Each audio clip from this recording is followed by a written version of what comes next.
All right, here we are. Matt Reynolds with Dave Gibbons Ho ho. in the Stoke studio. This is a this is a new thing. Helping people just find that stoke, find that inner fire. And Dave, just being here with you, you've been such a stoker of that fire in my own heart. You really have. I mean, just encouraging, really. Like, don't stop, continue on. I feel like that's even like how we met in an elevator one time. Yeah, and yeah, uh true.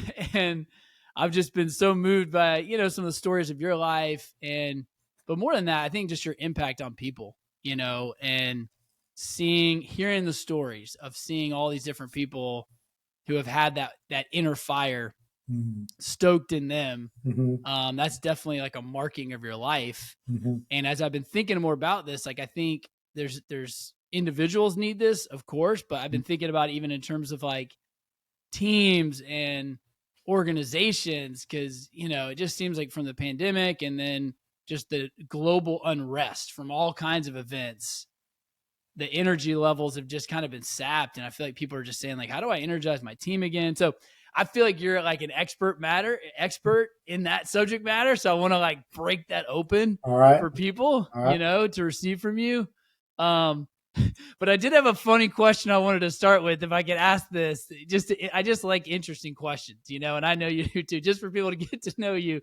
But I found this question where it said, if you're lost at sea, what special skill would you bring to the situation? So I hope I don't tank this whole thing up front by asking you that question, but how would you answer that, Dave? Like, if you were lost at sea, maybe by yourself, maybe with a group of people, like, what special skill would you bring to that situation? Oh my God.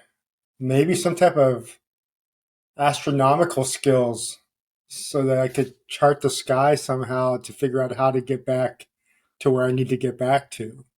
That's the Are you only. so you're are you a wayfinder? Like, do you have some of those skills? No, I don't. But I'm thinking if I could, I thought it could be. I Okay. didn't know I had to own that skill. But that's a skill I would hopefully prepare for. If I'm Yeah. lost at sea. But That so why does your mind why does that seem important? just Why the do you idea think of those finding a way home, just like how do you figure out how to get back to where you need to be or where you need to mm, go? And so I'm always looking for direction, I guess. And so mm, that's the easiest thing for me to figure out. Maybe is like, is there a way to look at the stars to figure out direction? mm, mm. I know it's probably not that deep, but No, I like it. I mean, you're making me see stars, and I'm thinking about Moana, which is actually like one of my favorite movies. It's nice. like a really You got powerful lost in there movie. for a moment. You're in the daze, man. I was going, okay. Oh no, I was out there with you, like, Dave. I hope you can read these stars, man, because I can't. But it probably would be something different, man. I would think I could probably survive by swimming. I like swimming. And so Mm, but I'm not sure I can survive that long if I'm lost at sea. So I don't think yeah. I don't think it's going to matter. Oh man. Well, and I have been in the open ocean with you. We jumped off that cliff. I know, man. We almost died. People said, "Are you crazy?" I whacked out my neck for like 3 weeks because of that jump. And I wasn't totally vertical. Yeah, you did. Yeah, you kind of tilted back. Yeah, But I just love that you went for it, man. You're inspiring us, man. Dave's still going for it. He's jumping off cliffs. yeah, it's ridiculous. It's the middle age thing. You're fighting it, yeah. All right. So yeah, for the topic at hand, my first kind of question is like, so why is human development? Because I know it's a term you've used before, but why is human development important, and why do you think that should be a priority in teams and even in whole organizations and companies? I just think it's the part of what life is about. Like we should be trying to help each other to encourage one another to reach maybe our unique design or our dreams or destiny. Seems like when we come together collaborative that way, it's just a beautiful, fulfilling thing for society. In terms of the nuts and bolts of an organization, I think it fuels probably the most impactful thing I think in a company is the culture. So people talk about products and profit, but what helps produce great products and great profit to me is a wonderful culture. And so human development, people development is all about culture formation and culture creation. And so I think it's central to the core of any organization. Mm.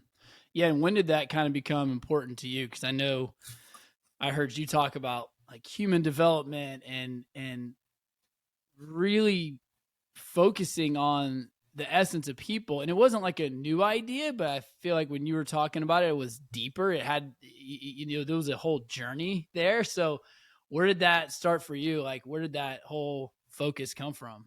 And I think of two episodes. One was in Thailand with one guy. He asked for help. He was a star like composer there, impacted 80% of the country. So 50 million people. He had influence, and he just needed help. And I knew that I had to go deep dive with him.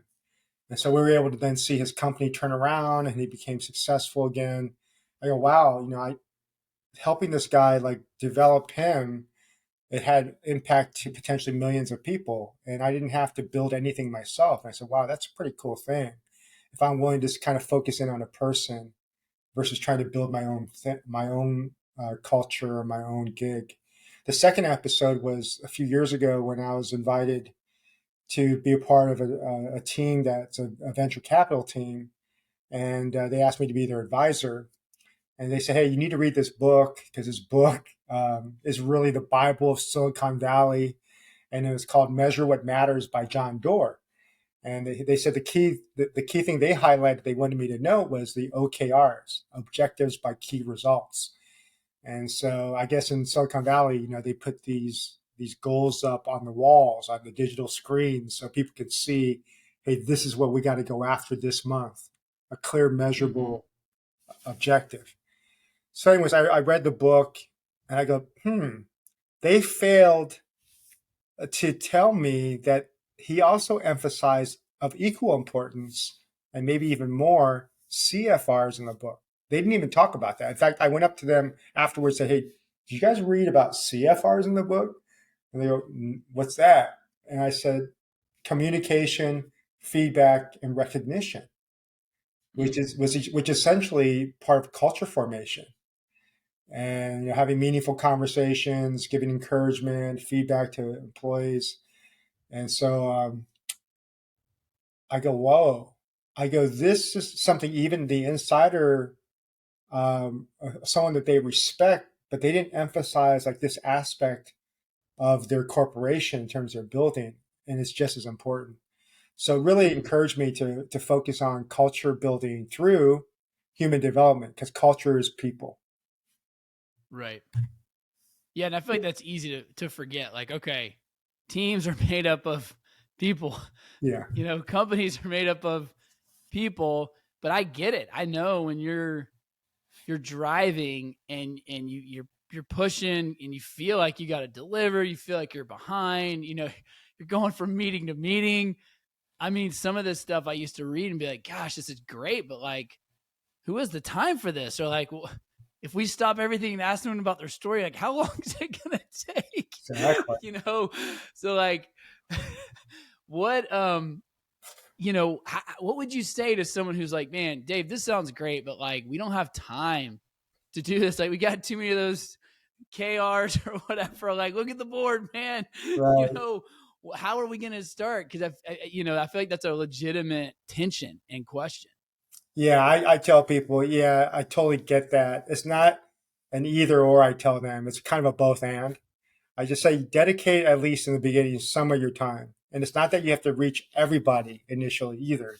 Secondly, so dedicate some of your time and then have a mindset. I don't have to reach everybody, but who is maybe the first 10% that you needed to start getting closer and developing them. So start with a beta group and you start the beta Yeah. group and start listening to their stories, start assess who they are, and then help design some type of process to help them grow. And I try to encourage them because I said, and they get this. I said, right now, we need really good talent, and we need to not only find good talent, we need to hold the talent. and to stay with us, because there's a lot of competitors that would want the really good skilled worker. And so I said, what's going to attract from the people I know and the generation that's rising? I said they care not just simply about how much money they're making. They care about the culture and the health of the company, the people side of it all. That part of it really matters to them. So I said, Yep. so from a short term perspective, I said, yeah, maybe it doesn't look like it's important, but long term, it's super important. But you don't have to think I have to do everybody, but start with just a few. And then once you impact those few, watch how this naturally starts to unfold, especially if you put some intentionality with some type of development journey from attracting someone into your company to holding them. And then eventually, potentially, you may even launch them into their own dream, which could help diversify, your capital raises. Yeah. Yeah. I remember hearing about that from a mentor one time. He was like, with his company that he took over from his dad, and he wanted to change some things, and he had the ability to change some things. He started to listen to people's personal visions. Like, Mm-hmm. what do you want to get out of this? And where are you headed? And I remember the first time I heard that, I was like, man, that's kind of counterintuitive. Like, because we think so much about like, no, like, how are you connecting to our mission? Mm-hmm. How are you going to bring your skills to the broader organization? But to kind of flip that and figure out like, where are people going? Like, I don't know, maybe talk about that for a minute. Like, where have you seen that, help people, help the company flourish? Like, why does that work, I guess? And what could that look like? Well, it's funny. I literally have had people come up to me that are employees of a company and say that this is the reason why they're coming to the company. It's because, they took such care in terms of how they recruited them, and then how they love the culture of their company. And so I've seen how a company which had struggles retaining people and then also finding the right individuals become like a high performance team once they Mm, value human development and they assess the people, making sure there's a right fit, and then they put some type of strategy to make sure that again that they're growing. And I've seen the company just go to another level. This recently, in the last 5 years, of one company I'm thinking about, they literally had some challenges early on with some of the team component of it. But then once they started valuing this, and we did deeper dives and assessments with individuals, we had to let go of some people, redirect them, but they found some really good opportunities. Because sometimes it's a matter of having an honest conversation. Everybody knows it, but they're not. No one's talking about it. So some honest conversations, decisions made, and then we found the right people and brought them in, and then team grew by like I don't know, 300%, and then impact wise, it grew exponentially, and so we're on track to be super successful in a time when there's a lot of people that are slashing and cutting and not able to invest. We are, and a lot of it's because I mm, think the talent that we brought. yeah. Yeah, that's great. So talent is key. Mhm. Um, Oh yeah, and then developing them, creating a culture where it attracts them, but they also can continue growing and want to keep being a part of it. yeah. Yeah, that's great. No, and that's funny because in some of my notes, we kind of re-met about 3 years ago or something at a gathering, Hmm. and I got up early one morning. I was working on something in this like common room, and you were consulting with a guy on his company, and I don't know, it was just a really good conversation. So it just piqued my interest. I was totally eavesdropping, and then you were dropping all these bombs on team and culture. So I was just taking all these notes. I was like, man, this is good stuff. Hilarious. I had no idea you're doing that, man. Yeah, yeah. So I was doing that, and I went back and read these because I read these a few different times, but Hmm. something just reminded me of it. And it was something you had said when you were talking to this guy who had it was a growing company, and they were trying to continue to like keep up with it, but also stay healthy and Yeah, not burn out and die in the success, basically. yeah, And you sure. said, to kind of connect with what you're saying, like, great culture is going to attract great people, Yeah, but then you have to have a great pipeline yes, that develops like the character and the competency that you want to see developed. But as you do that, then you have this great talent, Yeah. and people want to stay around. Right. They have grown. And then out of that, great people will create great things. So then you have these great products Right. that come out because, you have great people developing. And I just thought that was pretty profound. Like, Mm-hmm. okay, that progression of things Mm-hmm. um is compelling. Like, who wouldn't want to be a part of that? Oh, You know what I mean? But again, I feel like it's counterintuitive because I feel like a lot of us, like, even though a lot of the stuff I've read, it's like you got to start with a product. Like, what's your product? Like, what are you selling? And mm-hmm. that feels like a lot of pressure sometimes.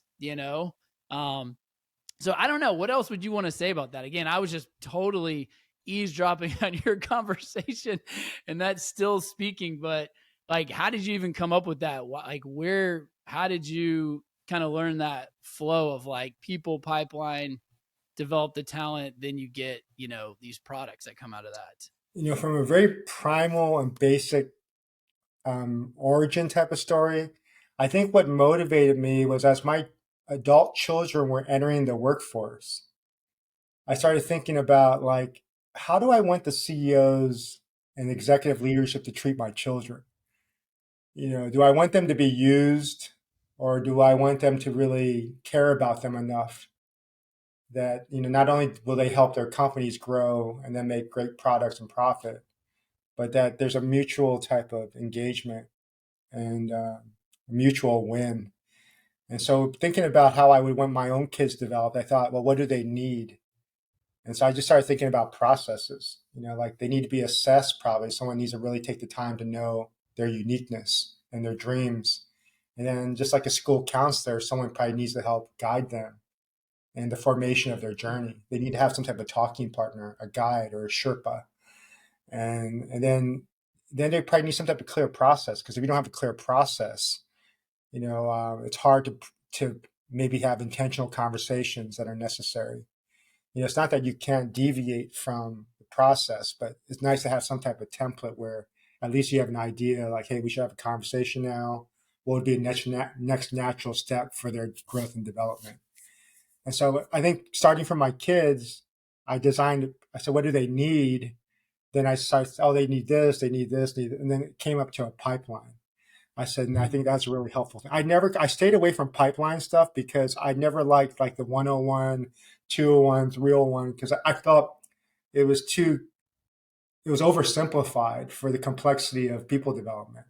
But what I realized over time is if anything's going to scale or be memorable, you need some type of basic format, and then use it as like a skeleton, but you can deviate from it, add things to it. But what's the basic skeleton that you can color it up with and mix and match? And so that's kind of how it all started. And then I started just implementing it, putting language around it. And then it seemed to work. It just seemed like it started clicking. And then I just started like, reiterating and keep practicing, experimenting. And as more I experimented, more things got codified. Yeah. So people, it seems like teams and companies will bring you in to kind of help think through that process a little bit and maybe develop that process where it doesn't exist. Because it seems that, I mean, that's a hard piece. I feel like in organizational leadership to actually develop those processes and then do it in such a way that people want to be a part of it. Because, you get some of those things where people are like, okay, you got to go through this doggy door, but they don't really like it. They don't really, if they don't buy into it, it's hard for it to catch on. But is that accurate? Like, if people brought you in to kind of bring in some of those processes, or anything else you would say about that? If someone's listening to this and they're like, yeah, I want to do some of this development. Like, I want to have a great culture. I want to have a great pipeline. I want great people and I want them to stay around. Yeah. Anything just to kind of get started on that, or, anything else you want to say about that? Well, I think there's like a couple aspects to this, because one is I think the people who are like early entrepreneurs, they're thinking about how things are going to form and how they're going to build. I think ideally it's good to start there. But a lot of times too, you start with where a leader is. So most of the clients I work with, they're not asking me to implement a human development model within their company. They're just needing help themselves. So Mm. I'm just working with Yeah. them, and I'm not saying, "Hey, we're going to create this pipeline for you. We're going to do this." Mm. I don't even talk that way. I talk just one-on-one with them about their own personal needs and their own development, so Mm. they experience the process. And so as they experience the process, then there's a conversation usually. Say, "Hey, this really worked for me. How do we implement some of this like within the company?" But it always starts with the individual, just meeting what their needs are, what they're addressing, and I don't present it to them like the whole big picture. I just talk about like what's going on with them, so that they can feel it, touch it, smell what this is like, and they go, "Wow, this is really impactful." So yeah, so Yeah. from a practical perspective, ideally, I think it'd be great to talk with MBA students or people who are about to start their business to value this. But in my business, I found that's mostly been people first starting with their own needs and helping them to kind of develop their own flourishing life. Mm. Yeah. Because what's the presenting need when they come to you? Is it just like something's missing, or I've lost my joy, or is it just like it's an unknown? Like what's kind of some of the presenting things that you see? Well, it's like my mentor told me, most people don't choose to like pursue healthy disciplines. It's usually a result of suffering or pain. Mm. And so I found that most people call me when they're either lacking clarity personally, or secondly, there's some type of suffering or pain they're trying to figure out.